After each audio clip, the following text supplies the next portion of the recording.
setting up a simple Facebook ad campaign in under 3 minutes. First of all, we're going to go to the green create button right here, and we're actually just going to go for a lead campaign and hit continue. From here, we're actually going to go to a manual leads campaign so that we have more control over the settings within the campaign. First thing is we'll give the campaign a name. Let's call it our lead magnet. And then from here, we're not going to do too many changes, but we are going to turn on advantage campaign budget and set the budget to just £10 per day to kick things off. From here, we're going to hit next, and we're going to be inside our ad set, step 2 of 3. From here, we're going to do ad set number 1, and we would call this broad targeting. From here, we're going to choose what our conversion location is. I'm going to go for instant forms so that we're getting name, email address, and phone number on a Facebook form. We don't have to create a funnel, and we can be up and running in a very, very short space of time. For the schedule, we're going to go with the schedule that is set, which is to run immediately. And then for locational targeting, we're going to set the location based upon where we sell the most stuff. So inside here, if it's United Kingdom, then it would be United Kingdom. And then this is going to be a cold audience. So we're not going to use any custom audiences. We're not going to adjust languages, but we are going to come into switch to original audience options and use original audience, not use Advantage Plus audience, which is going to allow Facebook to go outside of your targeting. And from here, if you're in the fitness space, for instance, you might just type in something like fitness. So this is one of our 5 cold audiences. We would just go for something like physical fitness. We do other ones, which is our matching themes. We do other ones, which is competitors and public figures, and we have 2 others as well. But this is our broad, okay? Advantage detailed targeting. Do we want to turn it on? No, we do not. So we turn that off right there so that we have more control over who is seeing our advertising, and we can set an age here now that we have actually gone into our detailed targeting. I usually say go about 2 years down and 2 years up, just because there's going to be outliers in there. So in that case, we would maybe do 28, and we would maybe do 47. From there, change the gender to male or female if you only work with male or females. Otherwise, keep it open, and do not hit save audience. Save audience means that people cannot float in and out of this.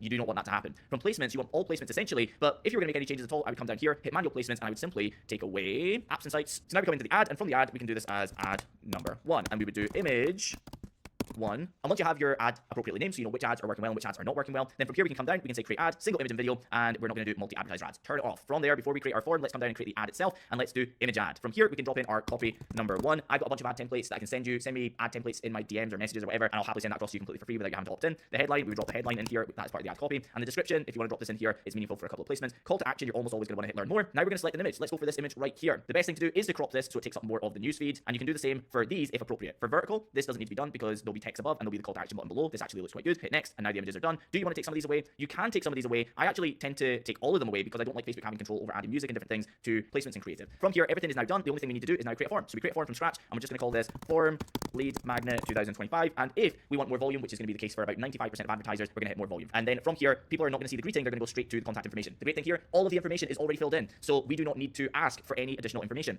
From here, we can go to next, go to questions, and I'm actually going to add one in because it is full name and email that is here. I'm actually going to take away full name, and I'm going to add in a few questions. Okay, so put in a quick description here. Most people say something that scares everybody off. Just put something like, where should I send your PDF? From here, we're actually going to delete full name if it's here, and we're actually going to come here, contact fields, and we're going to add in first name instead. So have first name, email, and then one more, phone number. This is 2025, and asking for a phone number does not drastically increase your cost per lead, but it massively increases your opportunity to turn a lead into a client. From here, we're going to hit next. You can drop in a link for your privacy policy, which is actually required for time saving. I won't do it right now. And then we go into our final step here, in which we say what they do next. So we're going to say something like success. You've now opted in. It's now inside your emails. To take the next step, click the link below, and then we will entice them to go to a page on your website where they can take immediate action with you, and it's a great way to get fast movers to take action. That's setting up an ad in just a few minutes. Hopefully it's been helpful. Let me know down below. Follow me for more daily tips.